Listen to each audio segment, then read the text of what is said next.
Hello everyone, welcome back to another episode of WN Movie Talk Podcast, formerly known as We Need to Talk About Movies Podcast. I am Trev and I'm here on my own tonight to discuss the films of 2022. Now, I'm mainly going to talk about the films I've seen. I haven't seen them all. I didn't get out to the cinema quite as much as I had wished this past year. There wasn't always something that I felt like watching, to be fair. I know I do like to try and support the cinema, but, you know, it's another weird year for the cinemas, wasn't it? Because a lot of the films just got released at the cinema and then straight away they're streaming again, which is odd. And I know I like to see a film in the cinema, but this year there's been films where, you know, like the Marvel films, you know, the kids want to go and see the Marvel films and I'm like, should we just wait until it's streaming? It'll be on in a couple of weeks. So even I'm not paying to go and see some films, but then I can't always be bothered to sit through the Marvel films, if I'm honest. Last year I sat with Robin and discussed the films of 2022. This year I'm doing it on my own. I am running a bit late. I know it's February, so, you know, I like to be up to date, current with the times. But before we crack on with that, I'm going to just look at, I've gone to Box Office Mojo, which is the 2022 worldwide box office. And we're going to go through the top 10 of the top rated movies. Okay. And then I'm going to see if there's any there that I've seen. So these are from 2022. Number 1. Oh, hang on. Should we count down from number 10? So number 10 is a film called Moon Man, which I must admit I've never even heard of. And that's because it's a foreign film. So it probably didn't even get released over here. Internationally, it made $460 million. So, yeah, massive sums. Half a billion. Is that right? That would be $500 million, wouldn't it?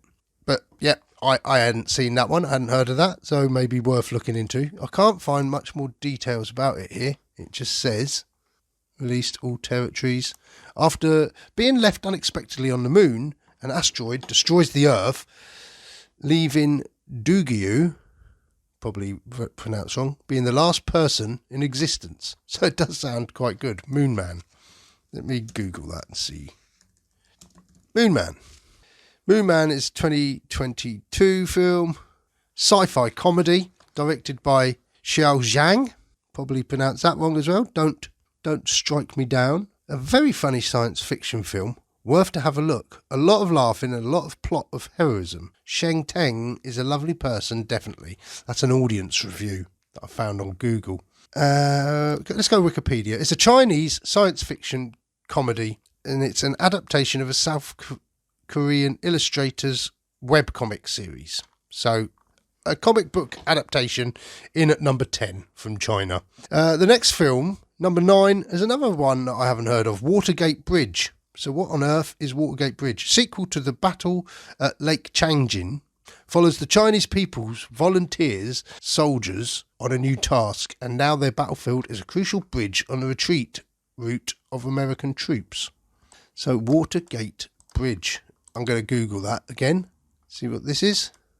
Another 2022 Chinese film, Chinese war film. So yeah, I probably shouldn't have gone to the international box office. I should have gone to British box office. But the top 8 all now are going to be English-speaking films. Kicking off with Thor: Love and Thunder. Now, I didn't even bother to watch this one. I really liked Thor Ragnarok, which was directed by Taika Waititi. We've reviewed 2 Taika Waititi films on this podcast. What We Do in the Shadows and Jojo Rabbit, both great films. And he's done some other good films that I enjoyed, Hunt for the Wilder People, and, as I say, Thor Ragnarok. But this film did get hammered, and my son went to watch it, and he came away and just said, it was a mess, Dad. And I'm just losing interest in the Marvel films, and so should you. Let's stop watching Marvel films and try and get cinemas back to some sort of reality. Please. So, yeah, Thor Love and Thunder. So even though it hasn't done very well with the critics and the audiences, it wasn't a flop. So, up top 10, grossing 760 million. So 750 million. Number 7, I did see, and it is another superhero film, and it was The Batman. Now, The Batman I was really interested in watching because when I first heard that Patterson was going to play Bruce Wayne and Batman, I actually thought, a lot of people thought, oh, we don't want a pretty boy, but I don't think of him as the Twilight films. I've never seen the Twilight films, but I have seen him in many other films, and he likes to get gritty and dark. He does some real disturbing roles. The Lighthouse, he was really good in that. Good Time, which was a great film by the Safdie brothers, who we reviewed our very first podcast episode. Film review was their Uncut Gems, which I really enjoyed. Nath really hated. I don't know if you remember that. He didn't hate it, but it's the sort of film that aggravated him. So yeah, I was keen to watch The Batman, and there's some good cast in that as well. Colin Farrell, Jeffrey Wright, John Turturro, Paul Dano as the Riddler. Really disturbing. I don't know if you've seen The Batman yet, but I really liked it. It was dark, it was moody. It perhaps went on a bit too long. It felt like, Warner Brothers and DC sort of requested that it had a big, extravagant ending, like the sort of superhero endings where a big event takes place and Batman has to save the day. But when it worked, for the first 3/4 of the film, it works more on a detective level, just taking Batman back to his roots as a detective. And by this time, they haven't needed to tell the story of Bruce Wayne's origins again, which was good. You're just straight into it. He's already got this rapport with Jim Gordon, who in this film was played by Jeffrey Wright, who I thought was really good. So he's taking Batman into these crime scenes, walking him around. It was great. Falcone was played by John Turturro, who, I've seen him in he's in a lot of Coen Brothers films. He often plays sort of more light-hearted characters, and in this he was quite a sleazy, horrible character. But Paul Dano, really disturbing as the Riddler. And you've got this sickening, it's this dark sense. It was almost like a David Finch, it was like Seven, David Fincher's Seven. It was likened to that quite a lot. Directed by Matt Reeves, who was famous for sort of the reinvention of the Planet of the Apes films, which I really enjoyed those as well. So, yeah, The Batman, I do highly recommend that. And that was in at, what did we say? That was in at number 7. Number 6, Black Panther, Wakanda Forever. Now, I didn't see this. I didn't really enjoy Black Panther, if I was honest. By the time Black Panther come out, I was getting bored. Or well, not by the time it came out, but by the time I watched it, because me and my son watched through all the Marvel films. And by the time I watched that one, the Marvel films were beginning to get a bit dull. And you could really see the formula. You could see it anyway, 1 or 2 films in, of how the plot went. And it always has to hit these points. And Black Panther was one of those characters that I didn't find really interesting. So I certainly didn't want to go and watch Black Panther Wakanda Forever, which was number 6 at £842 million. So number 5, must admit, I haven't watched that either. I don't know if the kids went to watch it. I think my wife might have took the kids. It was Minions, The Rise of Gru. Now that grossed 939 million. So that was just off of £1 billion. Which is pretty impressive, really. Some massive money being made here. Doctor Strange in the Multiverse of Madness at number 4. That also, it made 955 million, nearly 956 million. So that was a massive hit. I didn't watch it at the cinema, but I did actually watch this one because I was quite interested to see this. I didn't take my son to the cinema because I heard it was quite dark. It was almost a horror film, and directed by Sam Raimi, who previously he had made the Spider-Man films, the original Spider-Man films with Tobey Maguire, but most famously he sort of made the Evil Dead films. So he's gone back to his horror roots, but in the superhero genre. Didn't he do Drag Me to Hell as well? That was quite an interesting horror film, I remember.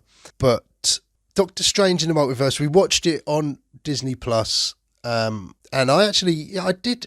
There's bits of it I really enjoyed and bits of it I didn't. Again, it's a superhero, and yes, I'm bored of all the multiverse stuff. It's just getting really dull and predictable and ridiculous. And even though I liked WandaVision, and watching this one with Wanda out of WandaVision in this, and she's now like the villain of the piece, and I don't know. Yeah, it was so.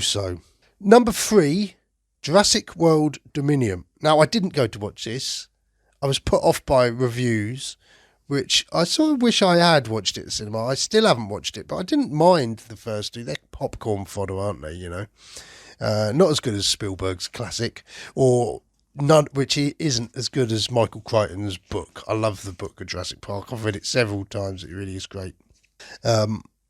But yeah, I mean, I like the concept of the Jurassic World where the dinosaurs are breaking out, and at the end of the second Jurassic World, you start to see reports of dinosaurs popping up in the world, and, we've gone that far.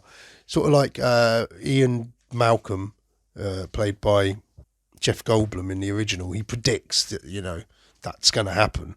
Once you've set that ball rolling, it's unstoppable. And now we've got to this point where, in these sequels, it has happened. Number 2 was Top Gun Maverick, Tom Cruise's return to Top Gun, which, I heard a lot of great things about. Still haven't watched it myself.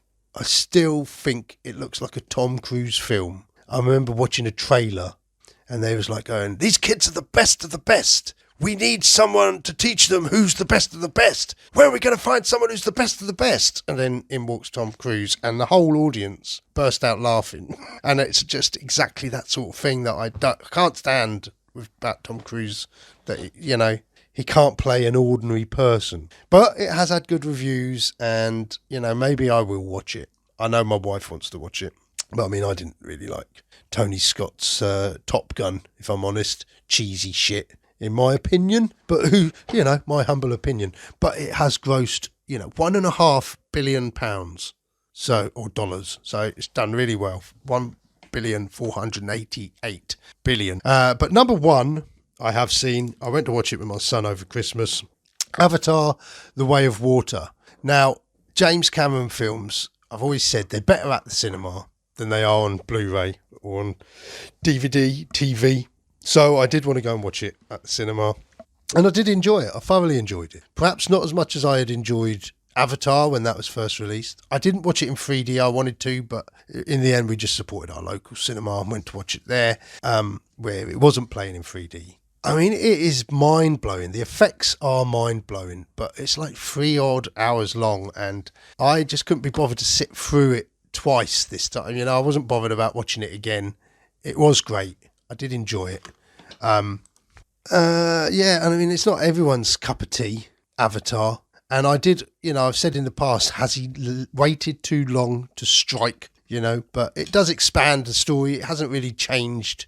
Much hasn't changed, it's still about the same. Sam Worthington's character, the Avatar. What I did find really great about it, I mean, I love the ocean anyway, so you see all these ocean creatures and stuff, and the whale, the effects were great, and they have to befriend these whales and then become these whale riders and things like that. The effects are spellbinding, the visuals are spellbinding, and it really hammers home sort of the environmental issues, but I'll be interested to see where the series goes. But what I did really love about this was that there's one of the avatars was the sort of like a virgin birth from Sigourney Weaver's Avatar, which I don't think they discussed in the original films, whether it's in the special edition, the deleted, the extended version, I can't really remember. But yeah, they've basically, Sam Worthington's character has raised this girl as his own daughter, and it's like a virgin birth from the avatar of Sigourney Weaver, and she was the scientist, and it's her avatar, but she plays this 15-year-old girl. And I just think that was great. And I love Sigourney Weaver. You know, she is a great actress. She's done some really good stuff. And you forget you're watching Sigourney Weaver, even though she's like a blue CGI thing. She's actually doing all the acting in like a suit with ping pong balls all over her. You mustn't forget that. But yeah, I didn't mind it, Avatar 2. So be interested to see where they go. But yeah, I mean, James Cameron is one for the cinema. You know, his films, you have to watch them in the cinema. Despite some really shit reviews, Mark Kermode, I heard a really rubbish review. It put me off him a bit. He's done that quite a lot in the last couple of years, where he isn't being so much of a reviewer. You know, he's not reviewing films as much as letting his opinion get in the way. And he's got a real disliking for sort of James Cameron, I think, and for Avatar.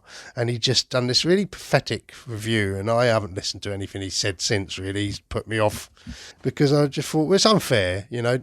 A lot of people are going out there to watch it, and a lot of people really enjoy it. And it isn't, you know, it's no Shakespeare, is it? It's just a film. It's just something to watch at the cinema, and it's a good adventure. And yeah, chill out, mate. And I got the sense that Mark Kermode and Simon Mayo, it looked like Simon Mayo probably enjoyed that film because there was a bit of a tension between them. And I think Mark Kermode's like oh no, I'm the film reviewer, I'm going to say this. It looked like that. He took the high horse to that when I watched it, the review to me. And I listened to the actual podcast when it was first released, the take. But yeah, I don't know. I thought it was all right. Anyway, that was the top 10. So it was really interesting then to see, though, that, you know, there's nothing new grabbing money at the moment in the cinemas, is there? Avatar was a sequel. Top Gun was a sequel. Jurassic Park was a sequel.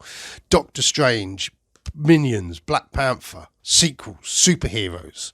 Except for the two sort of Chinese films. One of them, Watergate Bridge, was a sequel, but that Moon Man sounds good. So, I mean, I think I will try and dig them out, actually, and have a look and see if they are worth sort of what they're on about. But yeah, Avatar made over £2 billion dollars at the cinema. So he's cleaned up. He's made, you know, let me Google. How much did Avatar 2 cost to make? Oh, 250 million. So yeah, he has cleaned up. He's easily made their money back. So there you go, Kermode. Your shitty little review had absolutely no effect. Now I'm going to go through in a second my own films of 2022 after I've read some viewers or listeners' comments from over on Facebook.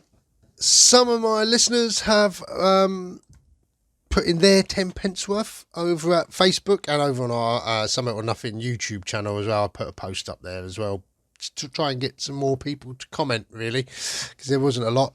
Nathan Kent come in. I did put it up at last minute. I've done this all in an evening, so it's not been up there for long. I'll probably get loads of comments once I stop recording.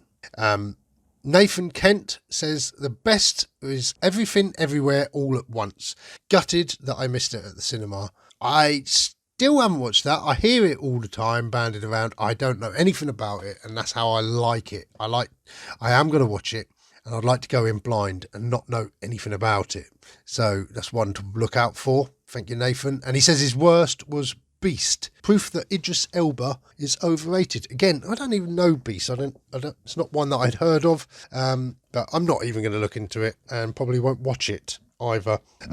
Piero Canuti says, I am only including the films I went to see at the cinema. I've walked out of the cinema before the film finished twice in my life. The first being Pineapple Express, but the second was in 2022, and that was The Lost City. It's a poor man's Romance in the Stone, and it's way off the mark. It hits way off the mark. So, Lost City, a 2022 film. What is that? Sandra Bullock and Channing Tatum. Yeah, not one I've actually seen myself. And then over on the YouTubes, like I say, I shared it to my Summit or Nothing page, which is my hiking channel, if you're not sure of that. Harley Wyatt said, my top 5 are After Sun, Everything Everywhere All at Once, Banshees of Inisherin, X, Elvis, and his bottom 3, Lost City, Blacklight, and Morbius. Out of those, I've seen Elvis. Isn't that awful for a film podcast? Ant says Bullet Train is great fun. James Cassidy says The best was Elvis, and the worst was Thor: Love and Thunder, with an honourable mention for the Banshees of Inisherin. Now, like I say, I need to get over and watch the Banshees of Inisherin.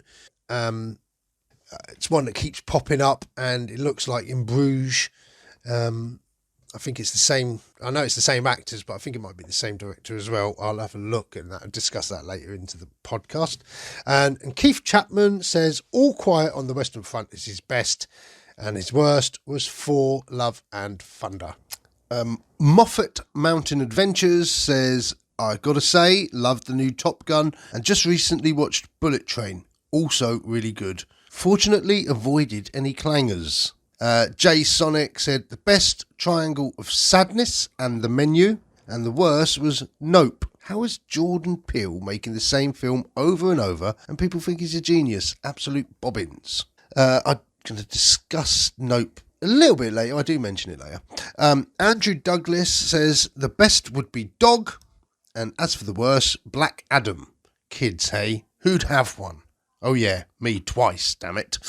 And then Smoking Rinder says, only film from 2022 that I watched was the Bond film. Or was that 2021? It was 2021. And then he's put, I don't know, Netflix and streaming has killed the movie industry. And Harley Wyatt has replied to that saying, I think the issue is marketing, not the films themselves, because there's still a lot of amazing films coming out every year. That's a good point. Marketing isn't like it used to be. Because all these streaming services, I suppose, are just advertising for themselves, a lot of films aren't being advertised. You don't notice trailers for films much like you used to, do you? You just sort of see one pop up on the title screen on these things. So, yeah, I think that's a really valid point there, Harley. And Smoking Rinder, you are right. It's not killing the movie industry, but it is certainly killing the cinemas.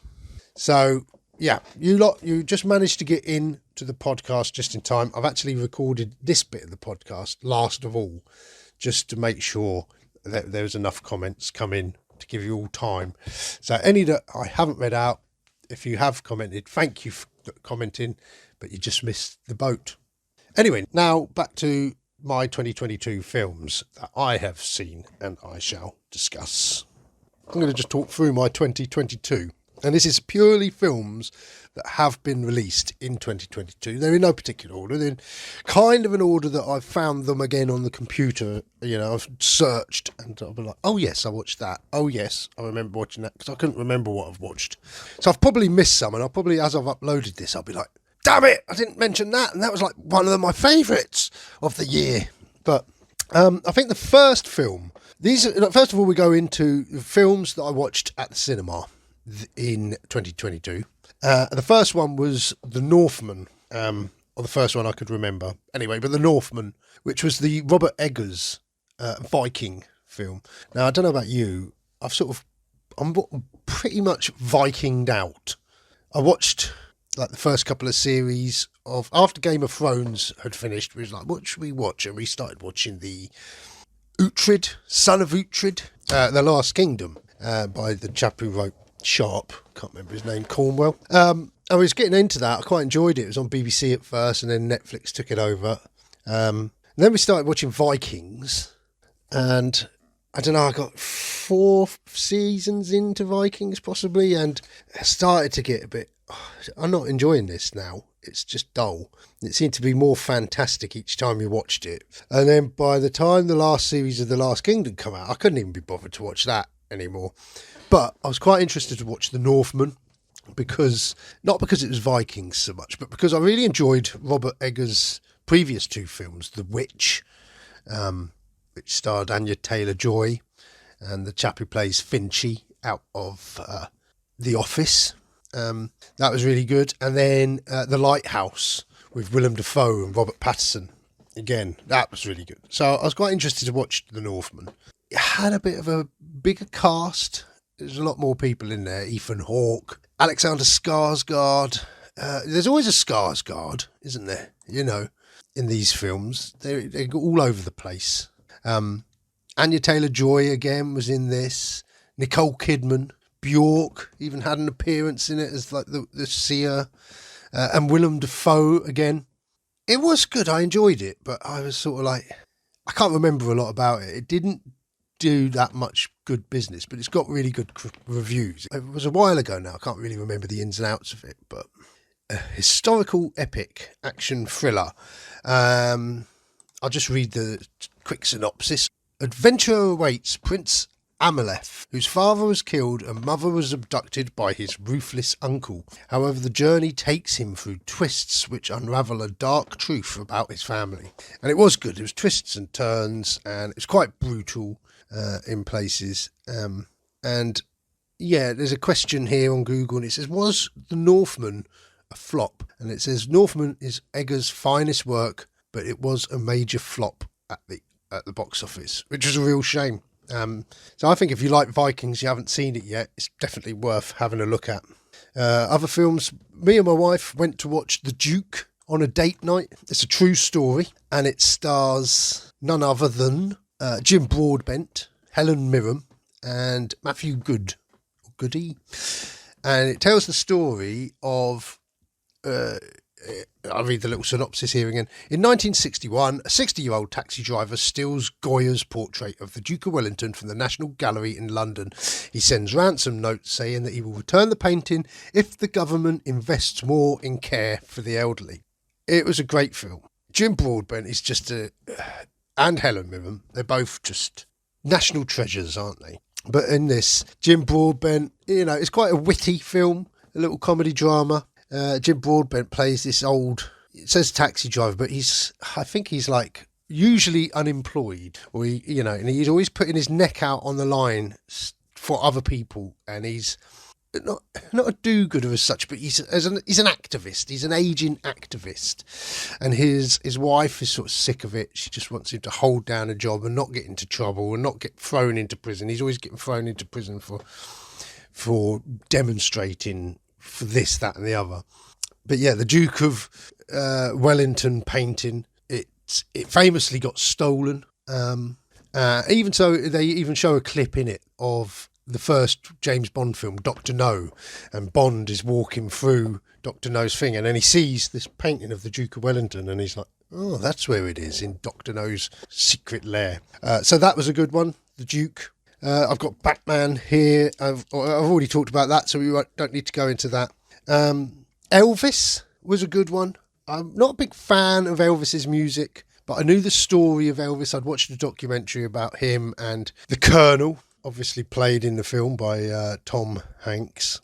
So this film was Baz Luhrmann, who I've seen a few of his films. I really like The Great Gatsby. I wasn't such a fan of Moulin Rouge. I'm not a big musical fan, and I hated the way that they had all these modern songs and then they'd all sing them. It's that style of show song sort of thing that I don't... It wasn't my thing, Moulin Rouge, but I did really love Elvis. The boy Austin Butler, who plays Elvis, absolutely phenomenal in the role. I thought he was really good. They was all good, and it was a great story, and it's told in Baz Luhrmann's usual kinetic, sort of energetic way. Really great.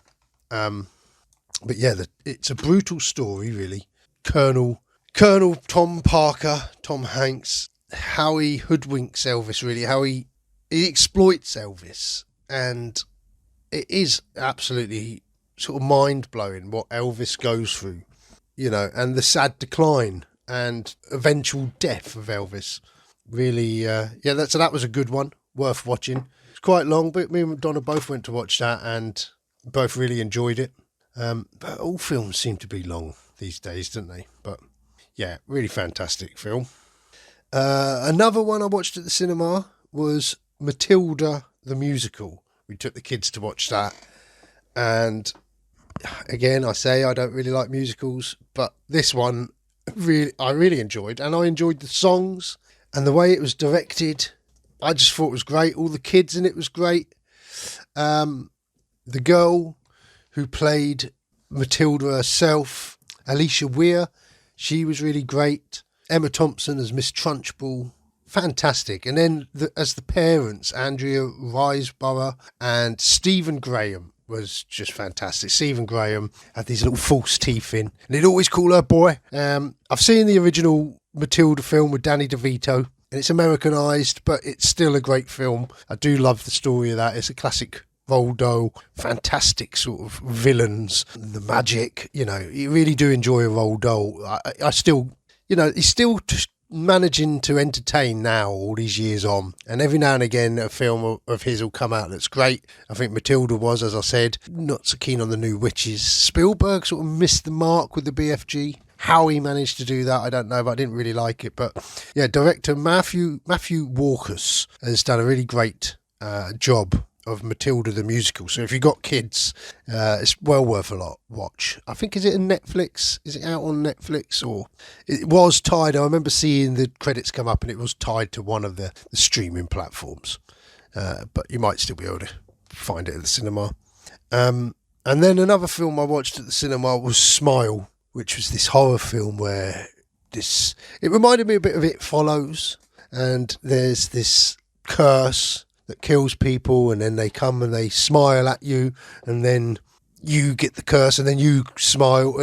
It was pretty poor, really. I thought one of those films that just really conventional horror, really conventional jump scares. I like a horror, but it's got to be sort of twisted or get in your head, a bit more psychological.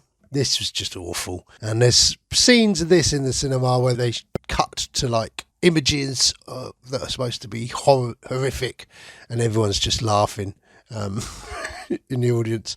And I vocally sort of made my disappointment clear at the end and got told off by my wife for doing it publicly in a cinema. But yeah, Smile.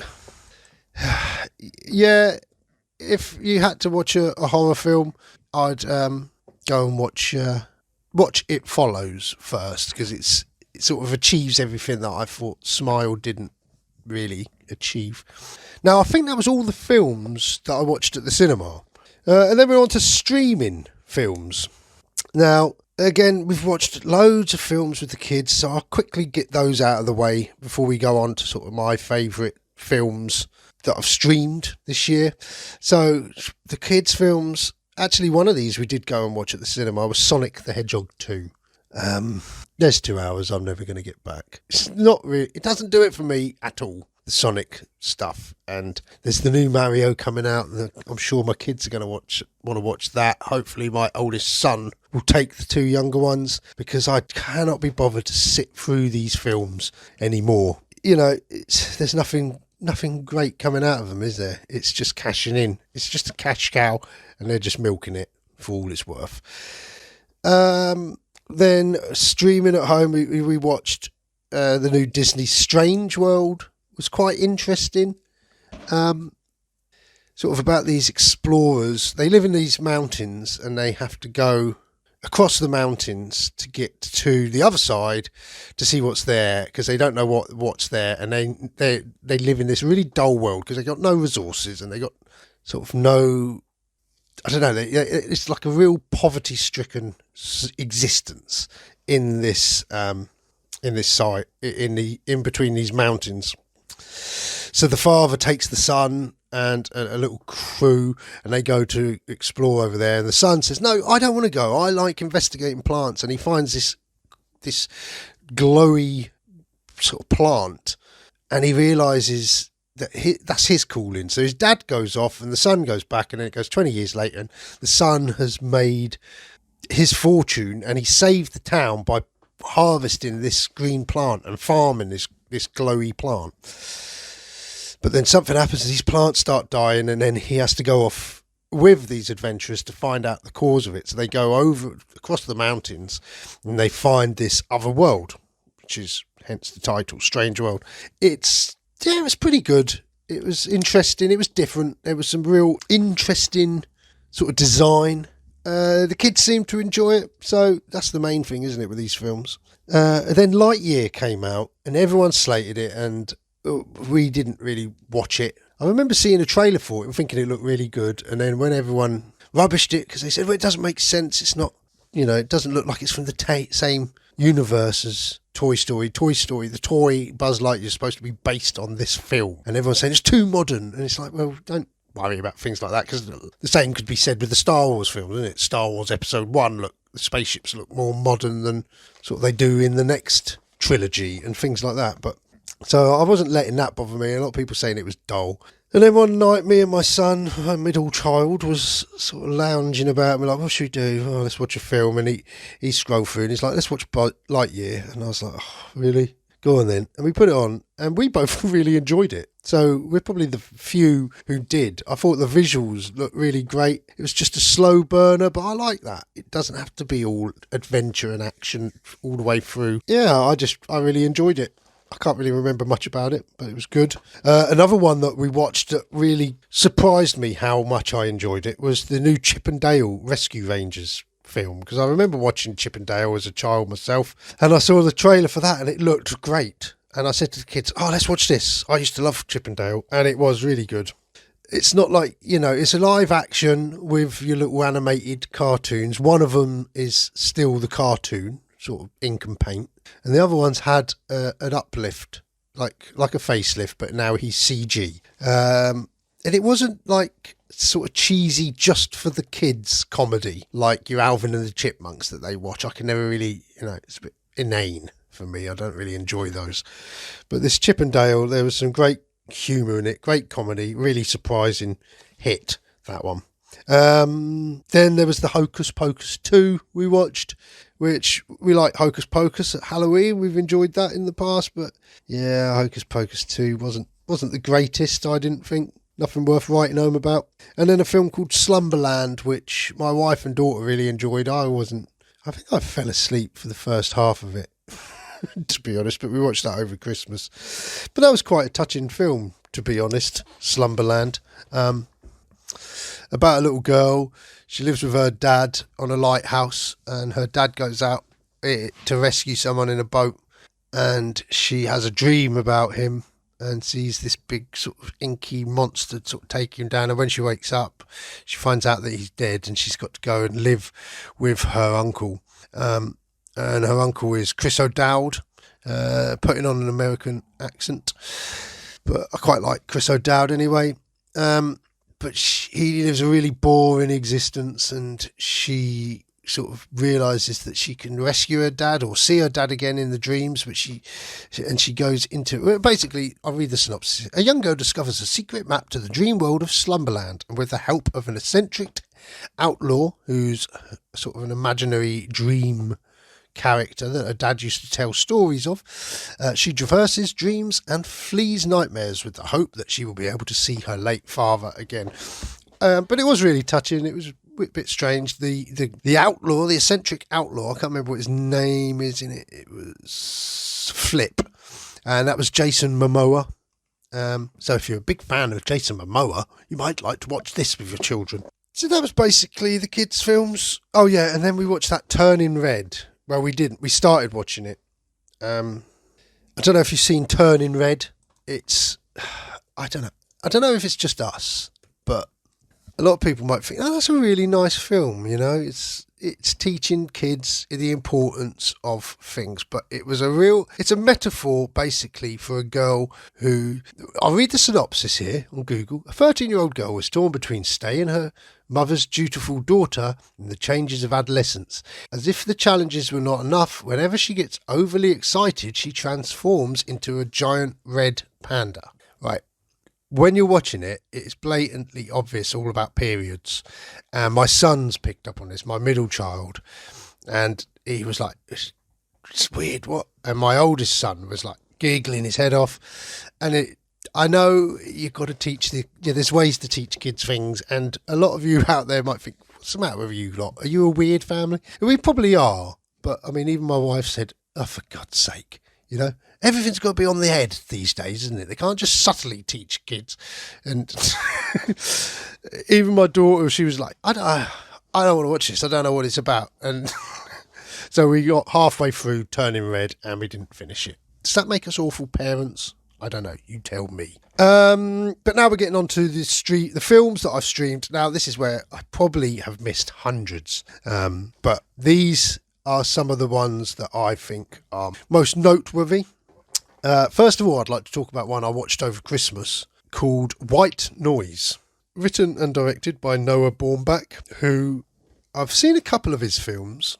But the one that I remember the most, or the one I'm most aware of, is he co-wrote one of my favourite films with Wes Anderson, which was The Life Aquatic of Steve Zissou. And watching this film, I didn't know anything about it. Stars Greta Gerwig, Adam Driver, and Don Cheadle. I didn't know anything about it. It hasn't got the greatest score on here. 63% Rotten Tomato, 5.7 IMDb. But I really, really enjoyed it because I like a strange film. I like a film that makes you think and keeps you guessing. And this film does that. But it's this like really weird family, and they just sort of talk. They sort of talk amongst themselves. It's really strangely shot. He's this college professor who teaches about sort of the Nazis, and Adam Driver, he's just great in this. He's a bit sort of nerdy and a bit strange, but just I love the fluidness of this film. It just was really strange. The direction it took was just unexpected. The synopsis basically says college professor Jack Gladney and his family's comfortable suburban life is upended when a nearby chemical leak causes the airborne toxic event, releasing a noxious black cloud over the region that forces the Gladney family to evacuate. Well, when I watched it, I didn't know that was going to happen. And that really blew my mind. So it starts off as this sort of strange sort of family comedy. And then it turns into this disaster film. And it is a disaster film to match anything that Spielberg's done. Like it had a sense of Close Encounters of the Third Kind. There were some real good action scenes. There was some really hilarious scenes throughout it. And then it's really dark. And at the end it gets darker and it's twisted. And then it ends with like a big sort of, not a musical performance, but a dance routine in a supermarket. And it just, it kept me guessing. And I laughed my head off the whole way through it. I thought it was great. Another one I really, really liked was the new Paul Thomas Anderson film. I don't know if you're aware of Paul Thomas Anderson.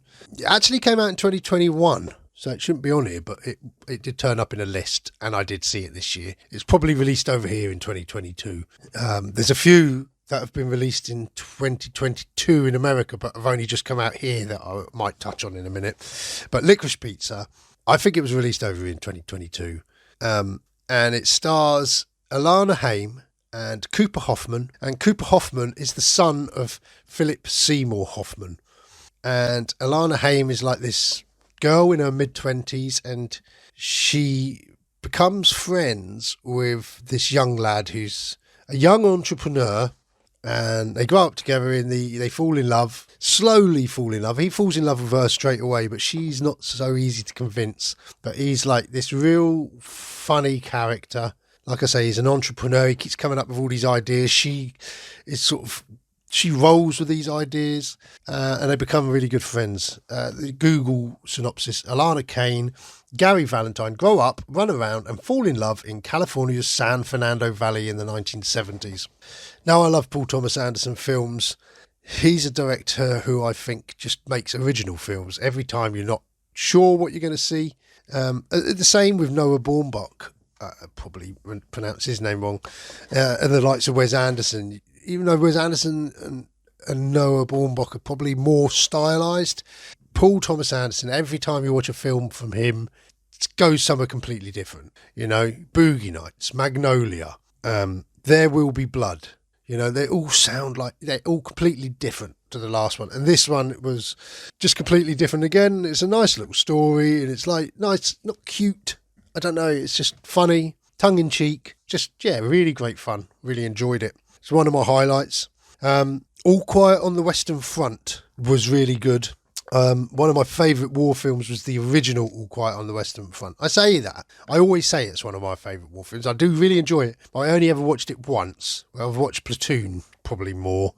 Full Metal Jacket I've always watched more. So it's probably just something I say. No, it is a great film. And having watched the new one, I listened to the book. They are completely different. A lot of people were saying, I didn't recognise the film. It was nothing like the book.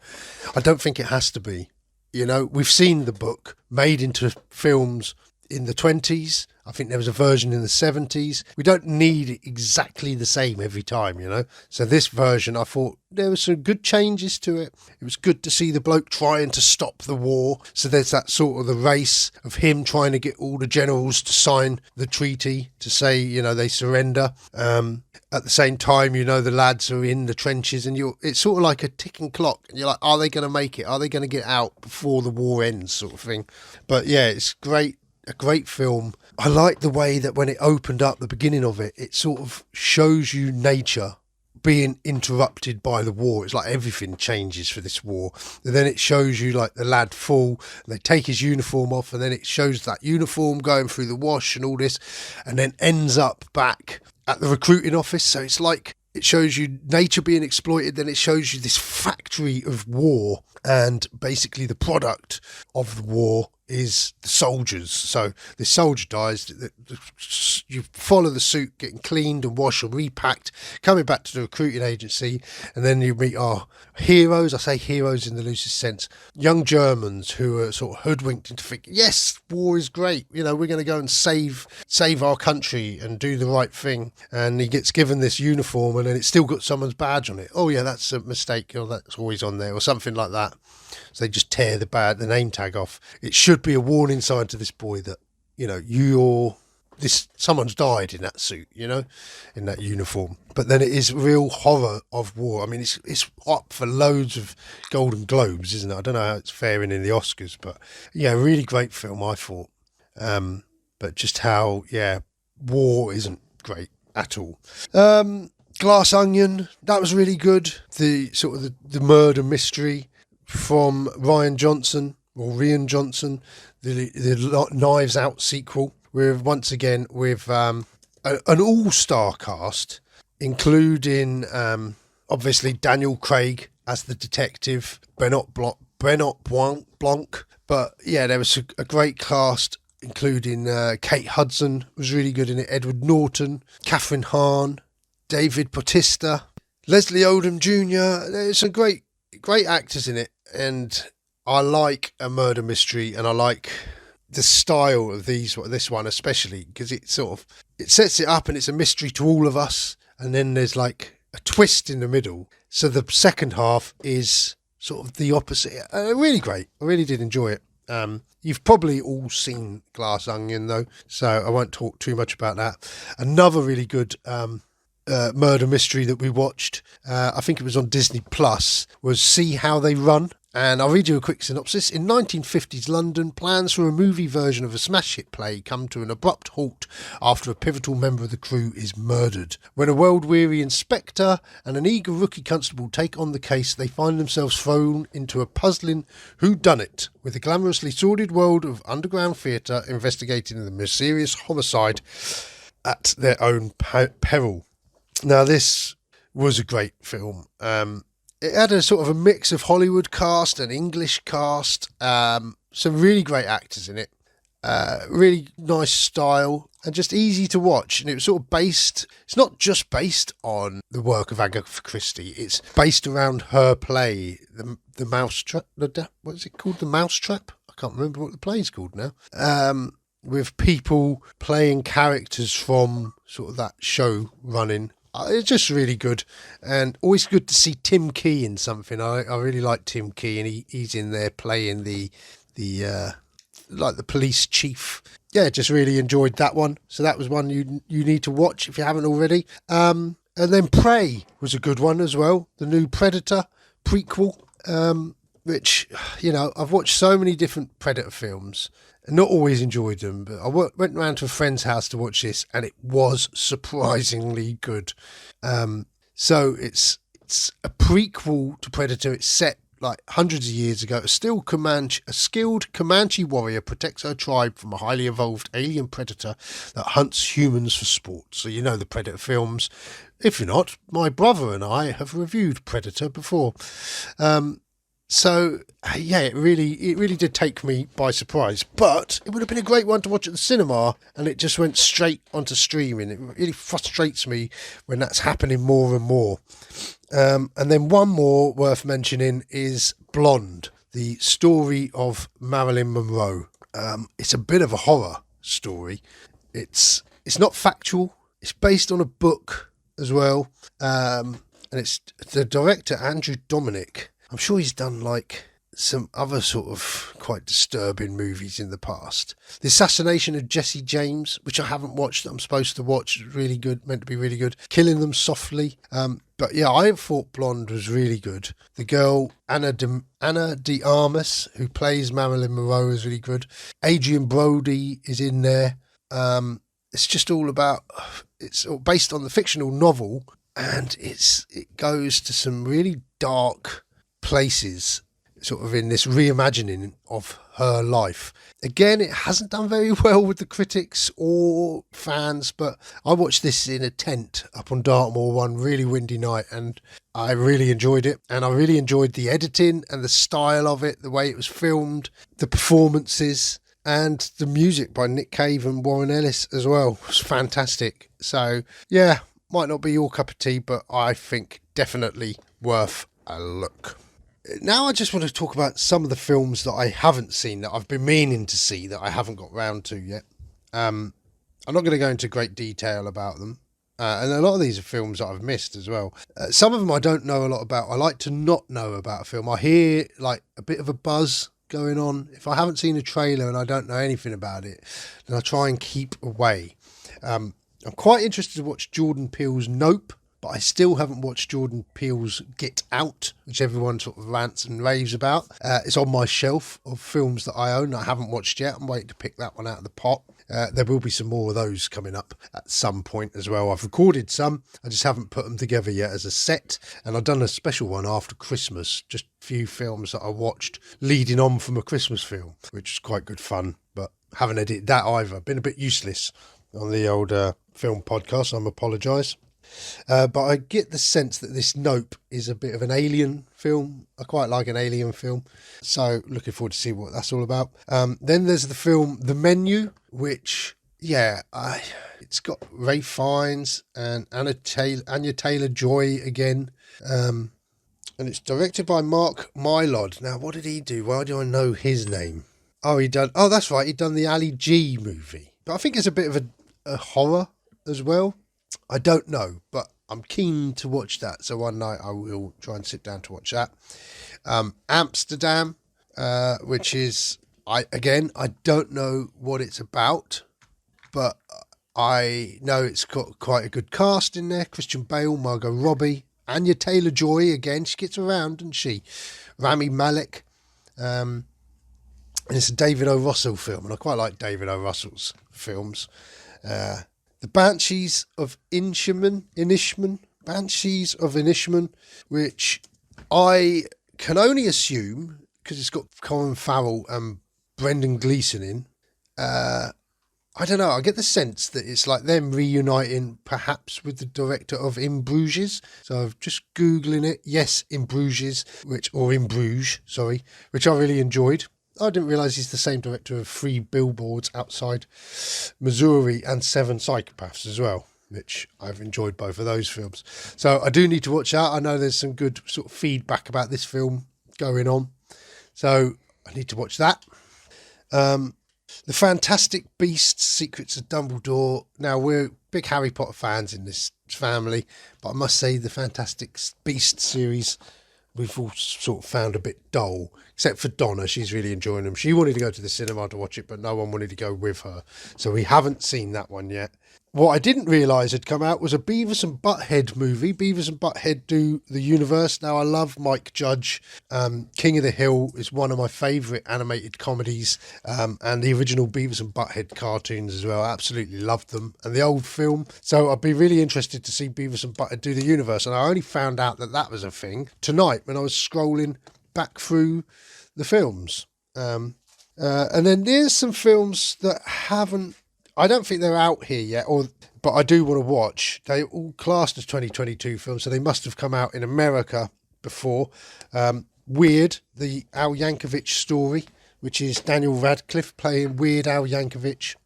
My son used to watch a lot of the Weird Al Yankovic parodies. Daniel Radcliffe, the trailer looks really good. I think it's a parody sort of those biopics. So yeah, I'd really be interested to watch that. Spielberg's The Fabelmans. That's out at the moment. That's one I really want to watch. Big fan of Spielberg films, especially his earlier films. And this is sort of about his childhood, his parents, and how he got into the films. So that's a really one that really looks interesting. The Whale, Brendan Fraser, got a standing ovation for The Whale. I think he's been fatted up for it. And from director Darren Aronofsky, who I've seen a couple of his films, you know, some of them are strange. Mother springs to mind. The Wrestler, I really enjoyed that he'd done. So I'd like to watch The Whale. And then I did watch the other day Babylon, which is the new film by Damien Chazelle. Now, this is a strange one. I was enjoying it. It's a comedy drama. It gets really dark at the end. It's a bit of a mess. It's set in the 1920s. From the offset, there's loads of swearing. Donna was going to come and she was really busy in the end. She couldn't come. And she was gutted because I've got to go. I've got to go to the cinema. I haven't been for ages. So I went to watch it and I come back and I don't think you'd have enjoyed that. There was just bad language from the start, copious sort of abuse, drugs, loads of sex. There was crude humour like fart jokes and elephants shitting. There's some really good visual gags in it and it's really well edited. And I absolutely loved the music. So it stars Margot Robbie, Brad Pitt, and Diego Calva, who I've never seen in anything, but he was really good. And it tells the story of the excess of old Hollywood. It's sort of like Singing in the Rains. I likened it to Singing in the Rains meets Boogie Nights. There's some scenes lifted straight from Boogie Nights as well. But what Boogie Nights managed to do was tell the story of the 70s porn industry and the excesses of those people, but in a way that you related to those characters, you liked the characters, you sort of went with the story.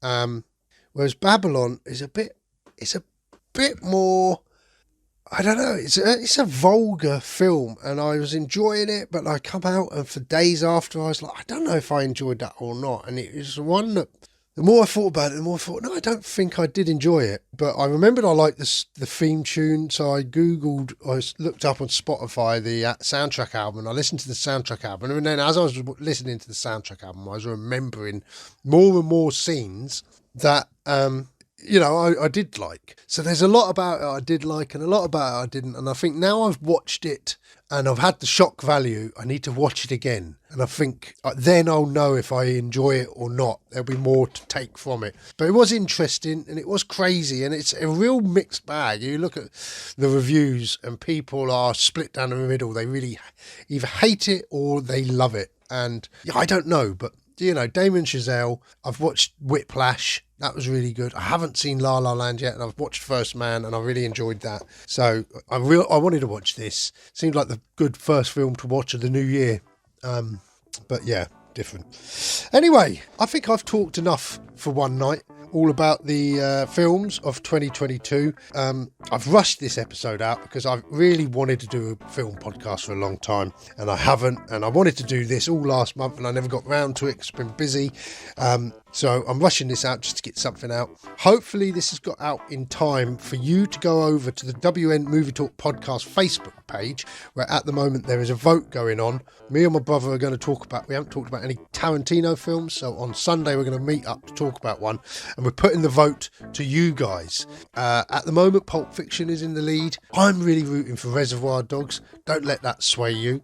But yeah, if you haven't voted already, go on over to our Facebook page, give that a like, and perhaps, vote for that. So, look out for the next episode. Hopefully, it will be me and my brother meeting up again, because we keep arranging things and then not meeting it. We're supposed to meet up, discuss Christmas films. We both watched The Producers. We was going to meet up and discuss, and we didn't. So hopefully, this weekend, we will meet up and discuss a film of Tarantino. Looks like it's going to be Pulp Fiction. Anyway, thanks ever so much for listening, and I will see you all again, or you will hear me again soon. Cheers!